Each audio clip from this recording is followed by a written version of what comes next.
آداب زندگی۔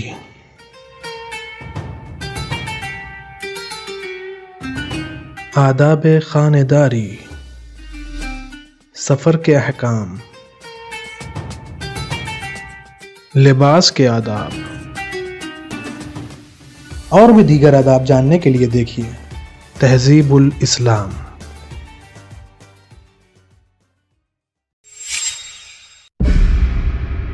اعوذ باللہ من الشیطان الرجیم، بسم اللہ الرحمن الرحیم۔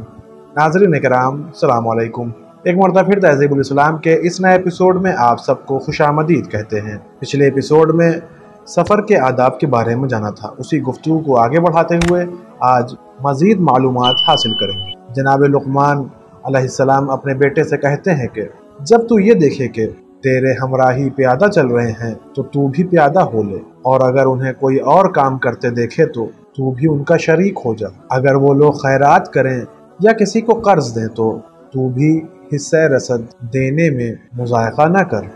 جو تجھ سے عمر میں بڑے ہیں ان کی معقول باتیں ضرور مان لے۔ اگر تیرے ہمراہی تجھ سے کسی کام کے لیے کہیں یا کسی شے کا سوال کریں تو جہاں تک بن پڑے حامی بھر لے، انکار نہ کر، کیونکہ ایسے موقعوں پر انکار کرنا اظہار عجز و مورد طعن ہے۔ جب تم راستہ بھول جاؤ اور حیران رہ جاؤ تو وہیں اتر پڑو، اور اگر راہ مقصود میں شک ہو تو کھڑے ہو جاؤ۔ ایک دوسرے سے مشورہ کرو اور بہترین تجویز پر غور کرو، اور اگر کوئی اکا دکا آدمی سامنے نظر آئے تو اس سے راستہ نہ پوچھو بلکہ خود اس کے بارے میں غور و خوض کرو، کیونکہ بیابان میں ایک شخص کا تنہا ہونا بجائے خود ایک شک کی بات ہے کہ شاید وہ قذافوں کا جاسوس ہو یا کوئی شیطان جو تمہیں حیران کرنا چاہتا ہو۔ اسی طرح دو شخصوں سے بھی حذر کرو، سوائے اس صورت کے کہ بعض علامتیں اور قرینے ایسے نظر آئیں جو اس وقت میرے خیال میں نہیں ہیں، کیونکہ عقل مند آدمی جب بے نظر غور و خوض کسی چیز کو اپنی آنکھ سے دیکھتا ہے تو اس پر اس شے کا حق و باطل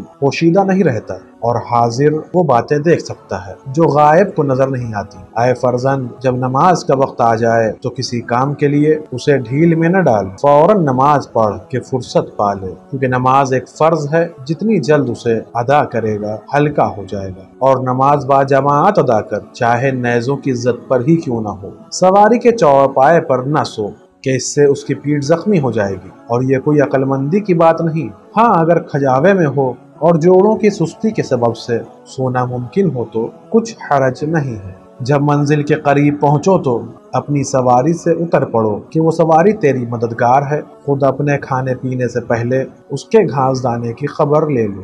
جب منزل پر اترنا منظور ہو تو ایسی جگہ اختیار کرنی چاہیے جو دیکھنے میں خوش منظر ہو، وہاں کی مٹی نرم ہو اور اس میں گھاس بہت پیدا ہوتی ہو۔ جب منزل پر اترو تو آرام کرنے سے پہلے 2 رکعت نماز پڑھ لو، اور جب قضاء حاجت کے لیے جانا ہو تو قافلے سے بہت دور ہو جاؤ، اور جب اسباب بار کرنا منظور ہو تو بھی 2 رکعت نماز پڑھ لو۔ پھر اس زمین کو وداع کرو اور اس زمین پر اور اس کے باشندوں پر سلام کرو، کیونکہ کوئی قطع زمین ایسا نہیں ہے جس میں کچھ فرشتے سکونت پذیر نہ ہو۔ اگر ممکن ہو تو ہر کھانا کھانے سے پہلے تھوڑا سا اس میں سے تصدق کرو، جب تک سوار رہے قرآن مجید پڑھتا رہے، اور جب تک کسی دوسرے کام میں مشغول ہو خدا کو یاد کرتا رہے، اور جتنے عرصے تک تنہا اور بیکار رہے دعا مانگے جائے۔ اولے حصے شب میں ہرگز سو، بلکہ آرام کے لیے منزل کر۔ ہاں، پچھلی آدھی رات میں چلنے کا کچھ مذائقہ نہیں۔ جب راستہ چل رہا ہو تو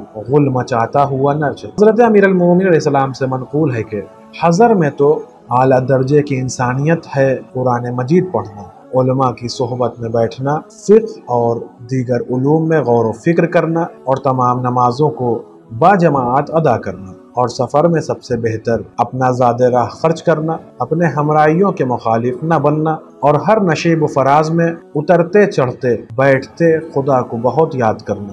دوسری روایت میں حضرت امام جعفر صادق علیہ السلام سے منقول ہے کہ مندرجہ ذیل باتیں داخل آداب سفر ہیں۔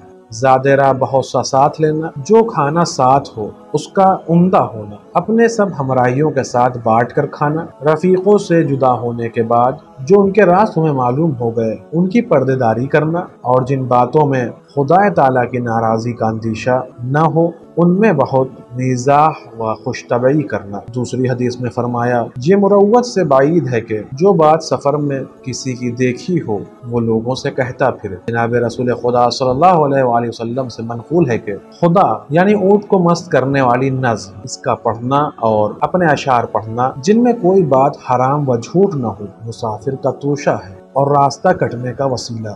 حضرت امام جعفر صادق علیہ السلام سے منقول ہے کہ جب تو کسی گروہ کے ساتھ سفر میں ہو تو ان سے یہ نہ کہے کہ یہاں اترو یا وہاں نہ اترو، کیونکہ اگر یہ کام تو انہی کی رائے پر چھوڑ دے گا تو ان میں کوئی نہ کوئی ایسا ہوگا جو اسے سنبھال لے گا۔ معتبر حدیثوں میں جناب رسالت مآب صلی اللہ علیہ وآلہ سے منقول ہے کہ جو شخص کسی مومن مسافر کی اعانت کرے گا خدا تعالیٰ علاوہ غماندوں سے نجات دینے کے 73 سخت دنیاوی بلائیں اس سے دفع فرمائے گا، اور اس وقت میں جب کہ ہوں قیامت سے لوگوں کے دم بند ہوں گے 70 قسم کی آخرت کی بلائیں بھی اس سے دفع ہوں گی۔ راستہ طے کرنے کے آداب۔ معتبر حدیثوں میں جناب رسالت مآب صلی اللہ علیہ وآلہ وسلم سے منقول ہے کہ جب پیادہ چلنے سے تھک جاؤ تو تیز تیز چلو کہ اس سے تھکان جاتی رہتی ہے۔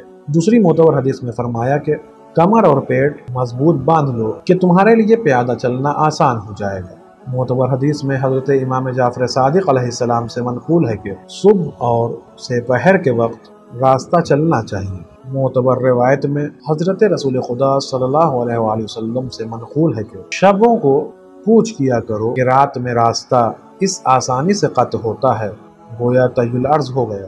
جناب امام جعفر صادق علیہ السلام سے منقول ہے کہ پچھلی رات میں طی الارض ہو جاتا ہے۔ نیز فرمایا کہ جب حضرت امیر علیہ السلام کو سفر کرنا ہوتا تو پچھلی رات میں روانہ ہوتے تھے۔ جناب رسول خدا صلی اللہ علیہ وآلہ وسلم سے منقول ہے کہ جب رات کو منزل کرنا منظور ہو تو نہ سر راہ اترو اور نہ کسی دریا یا ندی کے پیٹھے میں کہ یہ مقامات درندوں اور سانپوں کے چلنے پھرنے کے ہیں۔ معتبر حدیث میں جناب امام جعفر صادق علیہ السلام سے منقول ہے کہ ندیوں کے پیٹھے میں نہ اترو مبادا سیلاب آ جائے اور تمہیں نقصان پہنچے۔ معتبر حدیث میں جناب رسول خدا صلی اللہ علیہ وآلہ سے منقول ہے کہ خدا تعالی ہمدردی پسند کرتا ہے اور ہمدرد کا معین ہوتا ہے، لہٰذا جب تمہاری سواری کے حیوانات لاغر ہو تو ہر پڑاؤ پر اترے جاؤ، اور اگر راستے میں بیابان